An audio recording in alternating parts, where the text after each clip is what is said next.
Hello, good morning. Gising ko lang pero kakape lang ako, no? Um, Gusto ko lang magbigay sa inyo ng mensahe na agad-agad ngayon dahil maraming tumatawag at chat-chat sa akin na magtatanong tungkol sa susunod na mangyayari sa Senado, no, sa kaguluhan sa Senado. Actually,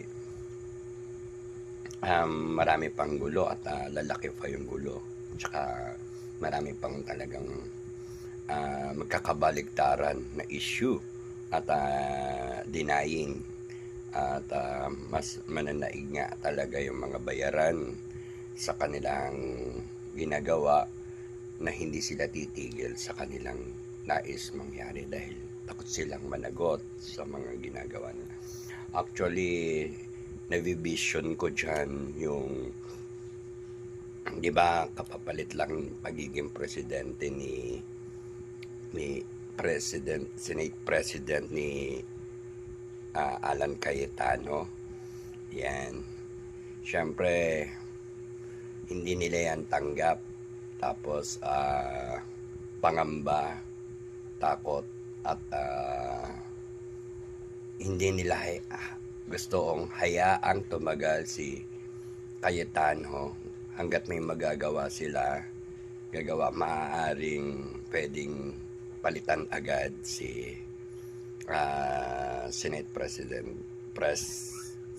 Cayetano, Alan Cayetano, no?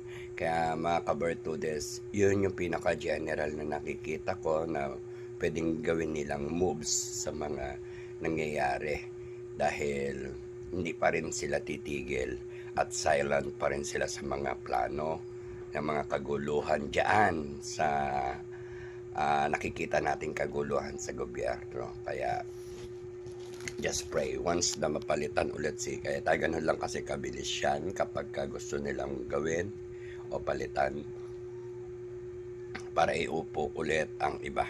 Kasi 'di ba, kung maalala nyo si Marcoleta kauupo lang tapos pinalitan din agad. So may ganun tendency mangyari kay Alan Cayetano. Kaya dapat maging matatag sila, strong sila and solid. And then sa grupo ng 13 na